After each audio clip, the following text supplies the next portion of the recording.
Price the Lord. கர்த்தருடைய நாமம் மகிமைப்படுவதாக. இந்த நல்ல நாளில் திரும்பவுமாய் உங்களை காண கர்த்தர் செய்த கிருபைகளுக்காய் அவருக்கு நான் நன்றி செலுத்துகிறேன். இந்த நாளிலும் கூட கர்த்தர் நமக்கு கொடுத்திருக்கிறதான வசனத்தை நாம் வாசித்து தியானிக்கலாம்.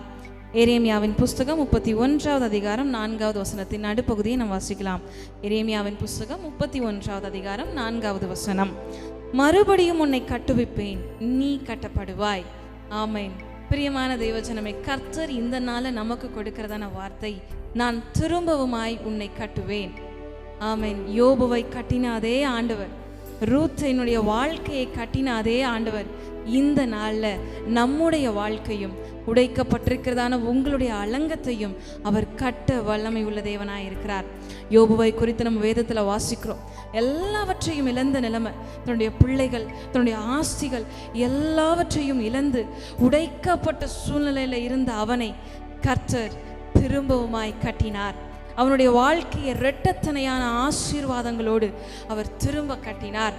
அதே போல ரூத் தன்னுடைய கணவனை இழந்து தனியாய் நின்ற பொழுது, தன்னுக்கான எல்லாவற்றையும் தான் இழந்து விட்டதாய், தன்னுடைய வாழ்க்கை துளைந்து விட்டதாய் அவள் எண்ணிக்கொண்டிருந்த பொழுது கர்த்தர் அவளுக்கான ஒரு வாழ்க்கையை திரும்பவுமாய் அவளுக்கு கொடுத்து அவள் வாழ்க்கையை கட்டின தேவன், அவளுடைய குடும்பத்தை கட்டின தேவன் இன்றைய நாளில் உங்களுடைய வாழ்க்கையை, உங்களுடைய குடும்பத்தை, உங்களுடைய பிள்ளைகளுடைய வாழ்க்கையை கட்ட அவர் வல்லமையுள்ள தேவனாய் இருக்கிறார். உடைக்கப்பட்டிருக்கிறீர்களா? மன சோர்வில் இருக்கிறீர்களா? வேலை ஸ்தலத்தில் இருக்கிற பிரச்சனைகள், குடும்பத்துக்குள்ள இருக்கிற பிரிவினைகளினால நீங்கள் உடைந்த உள்ளத்தோடு காணப்படுவீர்களானால் கர்த்தர் உங்களுக்கு வாக்குத்தத்தமாய் சொல்லுகிறார், நான் திரும்பவுமாய் உன்னை கட்டுவேன். உன் அலங்கம் திரும்பவுமாய் கட்டப்படும், உன்னுடைய வாழ்க்கை திரும்பவுமாய் கட்டப்படும். உன்னுடைய எல்லாவற்றையும் நீ இழந்திருக்கிறாயா? மற்றவர்கள் உன்னுடையதை திருடி இருக்கிறார்களா? உன்னிடத்திலிருந்து பறிக்கப்பட்டிருக்கிறதா?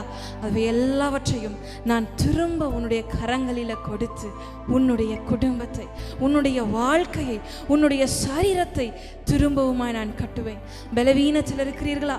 யோபுவை போல உங்களுடைய பலவீனங்களோடு நீங்கள் போராடி கொண்டிருப்பீர்களானால் அந்த பலவீனத்திலிருந்து உங்களுக்கு சுகத்தை கொடுத்து உங்கள் வியாதிகளை உங்களை விட்டு நீக்கி உங்களை திரும்பவுமாய் கட்ட அவர் வல்லமை உள்ள தேவனாய் இருக்கிறார்.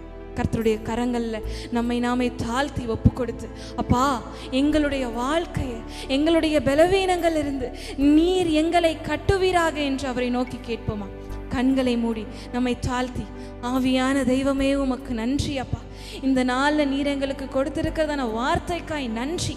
நான் மறுபடியும் உன்னை கட்டுவிப்பேன், நீ கட்டப்படுவாய் என்று சொன்ன உம்முடைய வார்த்தைக்காய் நன்றி ஆண்டவரே.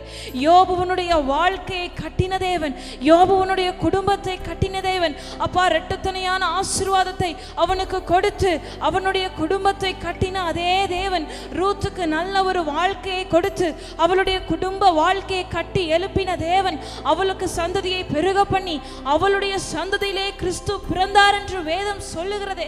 அதே போல உடைந்த உள்ளத்தோடு தேற்ற யாருமில்லை என்று பாவனுடைய சமூகத்தை நோக்கி வந்திருக்கிற ஒவ்வொரு பிள்ளைகள் மேலும் கர்த்தருடைய அபிஷேக தைலம் போடப்படுவதாக, கர்த்தருடைய கரம் வைக்கப்படுவதாக. திரும்பவுமாய் தேவ ஆவியானவர் தாமே அவர்களுடைய அலங்கத்தை கட்டுங்க ராஜா. இங்க கரத்துல கொடுக்கிறோம், கண்ணீருக்கு தேவன் பதில் கொடுப்பீராக. கட்டப்படுவா என்று கர்த்தர் நீர் கொடுத்திருக்கிறது அந்த வசனம் ஆமென்றும் ஆமேன் என்றும் உடைய பிள்ளைகளை, இதை கேட்டுக்கொண்டிருக்கிற ஒவ்வொரு பிள்ளைகளுடைய வாழ்க்கையில வந்து பலிக்கும்படியாய் ஜெபிக்கிறோம் அப்பா, தாழ்த்து தருகிறோம் மீட்பர் இயேசு கிறிஸ்து நாமத்தில் பிதாவே, ஆமென். திரும்பவுமாய் கர்த்தர் உங்களை நிச்சயமாய் கட்டுவார். Praise the Lord. God bless you. கர்த்தர் தாமே உங்களை ஆசீர்வதிப்பாராக. ஆமென்.